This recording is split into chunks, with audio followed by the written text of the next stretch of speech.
साथ संगत जी, प्यार से कहना धन निरंकार जी।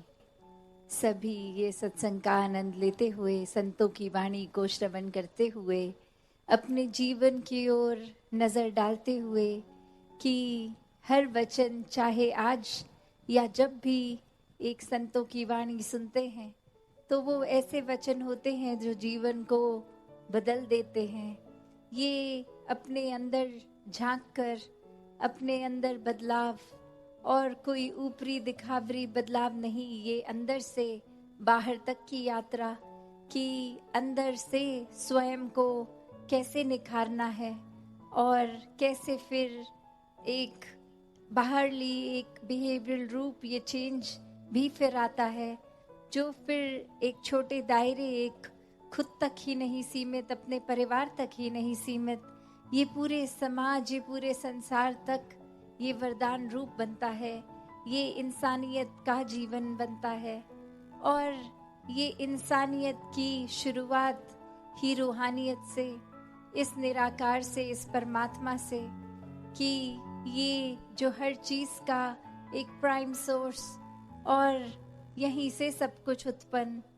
और कैसे जब इस निराकार दातार को ब्रह्म ज्ञान से जीवन में एक लाए हैं, एक हर पल इसी के एहसास में हैं, तो सभी कार्य, एक एक्टिविटीज दिन की बहुत ही स्मूथ, सहज रूप में हो जाती हैं। तो ये मानवीय गुण, ये दैवीय गुण, ये ह्यूमन वैल्यूज की जो बात आती है, ये फिर एक स्वयं हमारे अंदर हम वो बन जाते हैं, और फिर एक बोली भाषा, एक एक्ट के रूप में भी फिर वो करा जाता है जीवन में, फिर वो उसी तरह का स्वभाव भी बनता जाता है। तो बात वही कि इस माया रूप, इस संसार में एक जन्म लिया है, पारिवारिक रूप में जन्म लिया है, जिम्मेवारियां भी हैं, पर कैसे ये जिम्मेवारियां जहां निभानी हैं, इनसे पीछे नहीं होना, गृहस्थ में, समाज में रह के भक्ति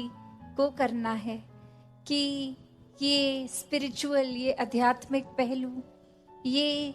तो पूरी तरह से जीवन में पहले उतरे, और जब ये पूरी तरह उतर जाता है, बाकी सारी जिम्मेवारियां बहुत ही प्यार से निभाई जाती हैं, एक वो भी बहुत नेचुरल, ऑटोमेटिकली हो जाता है, एक सहज रूप में।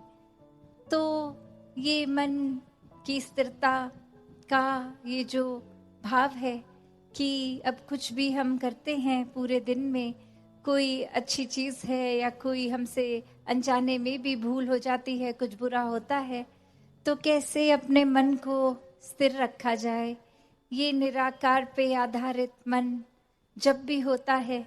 तो ये जो सुकून की बात ये नवंबर से ही हो रही है सत्संग में, कि ये सुकून जीवन में आ जाता है, और ये सुकून फिर कोई ऐसा सुकून नहीं जो कुछ पल का है, अभी है बाद में नहीं, या कुछ प्राप्त हो जाएगा तो ही वो सुकून हिस्से आएगा, नहीं, जिस पल से ये परमात्मा जीवन में आ गया, ये सुकून उसी पल से जीवन में है। फिर एक ये बात नहीं रह जाती कि ये तन, अगर कोई प्रॉब्लम है, कोई मेडिकल इशू है, कोई एक किसी तरह की कमी है, तो जब ये तन ठीक होगा तो ही सुकून आएगा, या मन में कोई परिस्थिति हमारे अनुसार होगी तो ये मन सुकून का एहसास करेगा, नहीं, ये तो फिर शरीर, आर्थिक अवस्था, मन की अवस्था, सुख दुख, हर एक से ऊपर ये आनंद की अवस्था वाला जीवन है इस इंसान का, जब तो वाकई ही सुकूनमय जीवन है। और ये फिर हम कितनी भी कोशिश कर ले, अगर हम सुकून के पीछे भागें, तो फिर वो बेचैनी ही होती है वो यात्रा में, कि कब प्राप्त होगा सुकून। पर जिस समय इस निराकार को जीवन में ले आए, तो उसी पल से ये सुकून ही सुकून है। फिर ये कुछ भी ऐसा होता है जीवन में जो खुशी दे, दुख दे, एक भाव, इस एहसास का कि इस खुशी में भी निराकार शामिल है, और कोई दुख की घड़ी है तो इसमें भी निराकार शामिल है। तो बहुत ही सहज रूप में ये जीवन के ऐसे भी पल निकल जाते हैं, क्योंकि हर पल ने हमेशा के लिए नहीं टिकना। आज किसी बच्चे ने जन्म लिया तो एक दिन वो जीवन उस बच्चे का खत्म होना ही है। वो चाहे बुढ़ापे में, चाहे 100 साल, चाहे 80, जितनी भी इस परमात्मा ने एक एज बख्शी है। तो बात वही कि कोई भी चीज सिर्फ परमात्मा के अलावा एक खत्म होनी ही है। ये जीवन भी, ये साधन जो हम इकट्ठे करते रहते हैं, आज कोई नई चीज खरीद आए, उसका शुरू में तो बहुत ध्यान रखा गया, धीरे धीरे वो समय के साथ हमारे मन में अपनी कीमत खो देती है। फिर उसका ख्याल भी नहीं, वो कहाँ पड़ा है सामान पता भी नहीं। और नया जब आया तो इतने ध्यान से रखा गया कि वो उसकी सर्विस भी हो रही है, उस पे स्क्रैचेस तो नहीं पड़ रहे, और समय के अनुसार वो गिर भी रहा है अगर फोन है या कुछ भी। तो एक वो वैल्यू जैसे खत्म हो गई कि पहले दिन जो कीमत हमारे लिए उसकी थी, वो सामान की कीमत धीरे धीरे कम होते होते खत्म हो जाती है। तो कैसे हर चीज ने अपना एक डिप लेना है, उसने एक टाइम अपना, अपनी शेल्फ वैल्यू को पूरा जीकर फिर उसने ढल जाना है। ऐसे ही ये, चाहे हम लार्जर एक विजन पे देखें तो जिस धरती पे हम हैं, एक दिन ये धरती भी खत्म होनी है। ये चाहे कोई प्लैनेट्स, ये स्टार्स, कुछ भी जो देख रहे हैं माया रूप,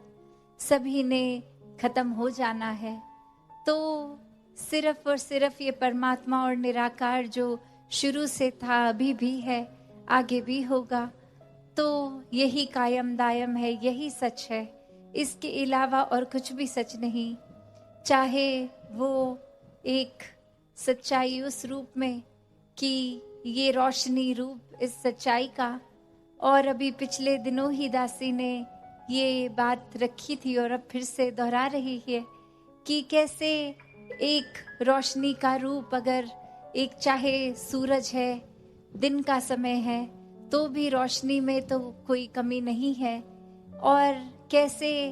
एक सिर्फ धुंध का आ जाना, और कैसे रास्ते में अगर इतनी दिन के समय भी धुंध आ जाती है तो ड्राइविंग करना कितना मुश्किल हो जाता है।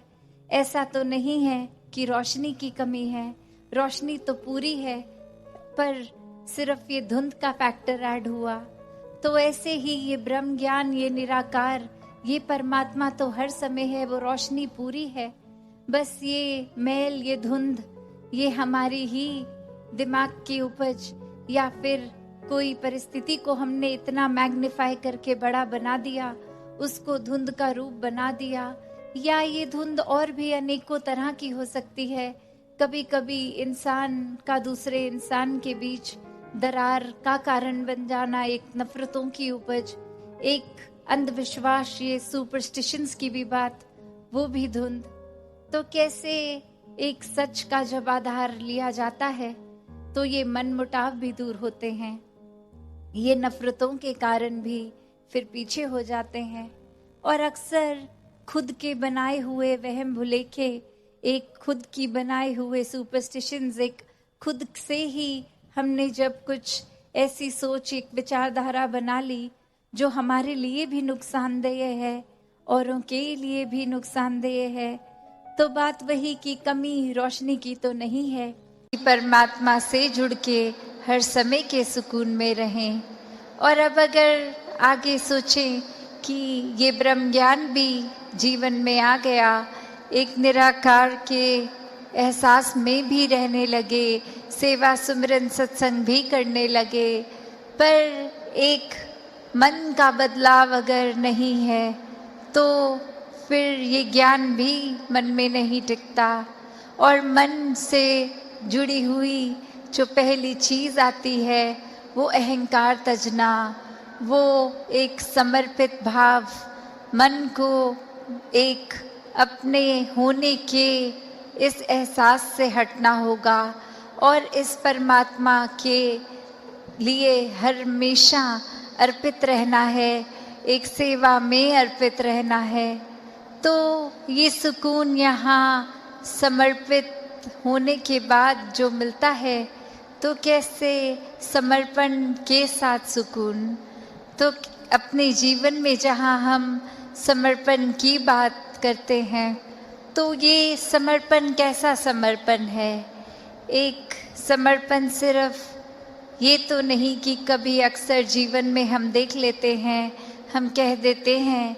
कि हमसे कोई सीनियर है, वो कुछ ऑर्डर्स दे रहे हैं और हम करते चले जा रहे हैं। अक्सर किसी ना किसी प्रोफेशन में देखा है, ऑफिसेज में या किसी भी सर्विस में,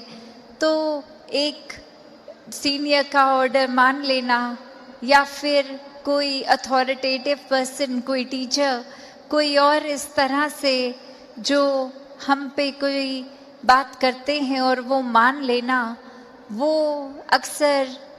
ये रूप उसका समर्पण का नहीं बन पाता, क्योंकि ये रूप तो वो डर से है कि वो जो कह रहे हैं वो करना ही होगा, वरना नौकरी से निकाल दिए जाएंगे, वरना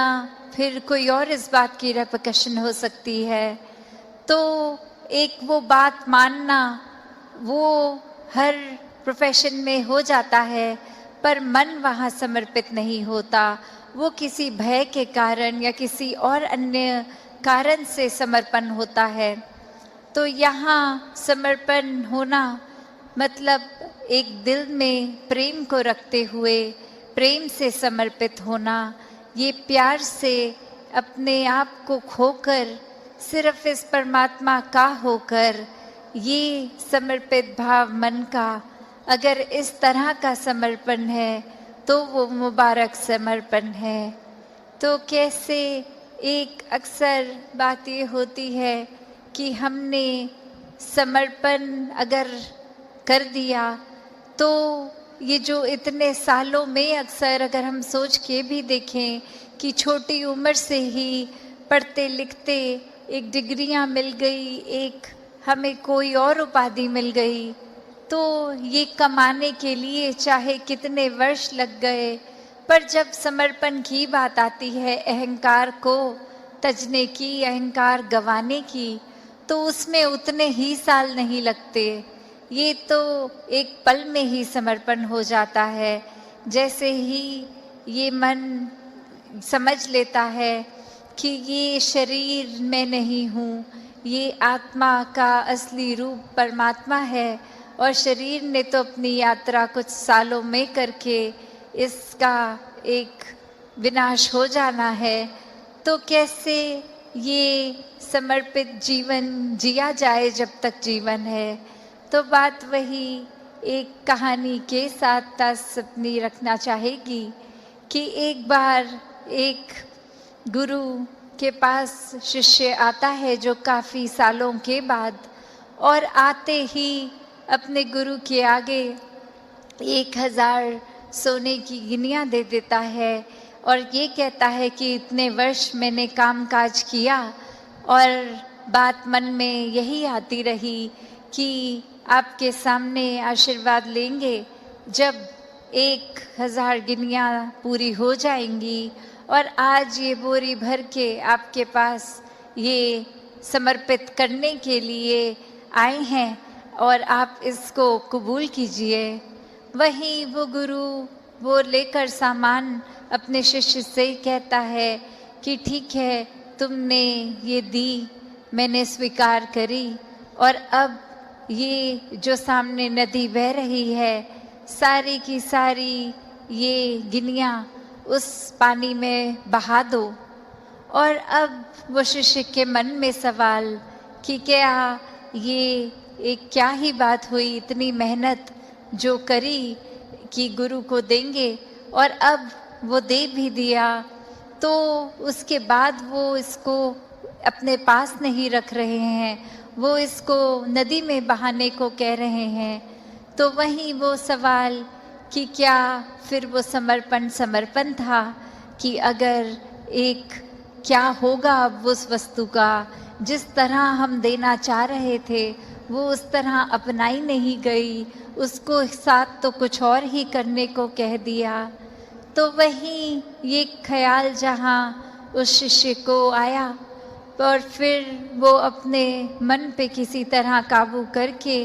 क्योंकि अब गुरु ने कहा था तो वो फॉलो करने के लिए किसी भी सोच विचार के साथ चला तो गया नदी किनारे कि ठीक है, अब कहा है तो ऐसा ही करना होगा।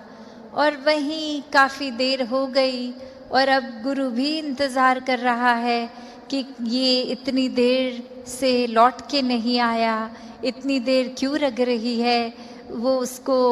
वो सिक्के नदी में बहाने के लिए। तो फिर वो गुरु ही खुद उस नदी किनारे जाते हैं और क्या देखते हैं कि वो शिष्य एक एक करके सिक्के को फेंक रहा है, जिसकी वजह से वो बहुत ही देर लग रही है। वो एक बात फिर गुरु समझाते हैं कि ये समर्पण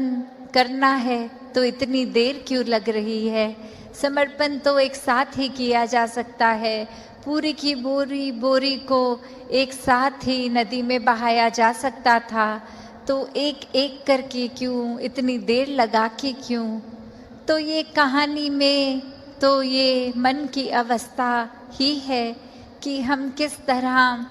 एक अपने मन को इस तरह मान लेते हैं कि कोई अटैचमेंट हो गई, कोई और कारण से अगर ये लगा कि कुछ वस्तुएं इकट्ठी हो गई हैं, कोई उपाधियां मिल गई हैं, या कहीं अपने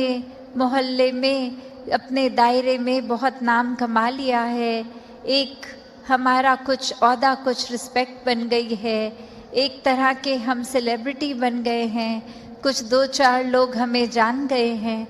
तो ये एक इम्पॉर्टेंट होने का अहंकार या कोई और तरह का अहंकार ये मन में घर कर लेता है। तो ये सारी चीज़ें सिर्फ इस्तेमाल के लिए और सदुपयोग के ही काम आए। दातार हर एक पे कृपा करे कि सुकून जीवन में सबके भरा रहे, सेवा भाव, एक समर्पित मन, इस तरह का जीवन हर कोई जीता जाए। साथ संगत जी, धन निकाज। एक विचारधारा बना ली जो हमारे लिए भी नुकसानदेह है, औरों के लिए भी नुकसानदेह है, तो बात वही की कमी रोशनी की तो नहीं है। ये सेवा सुमिरन सत्संग रूप भी ये पूरा है, और कैसे हम कितना ही निराकार का सहारा ले रहे हैं, वो रोशनी तो हर समय की ये है। बस हमारा ये कर्म क्या वो किया जा रहा है, क्या ये मन का रिश्ता इस निराकार से इसके एहसास में रहते हुए जोड़ा जा रहा है। वरना तो एक हम खुद ही कभी कभी कुछ ऐसा सोच लेते हैं जो होता नहीं है, पर वो हमने इस तरह से खुद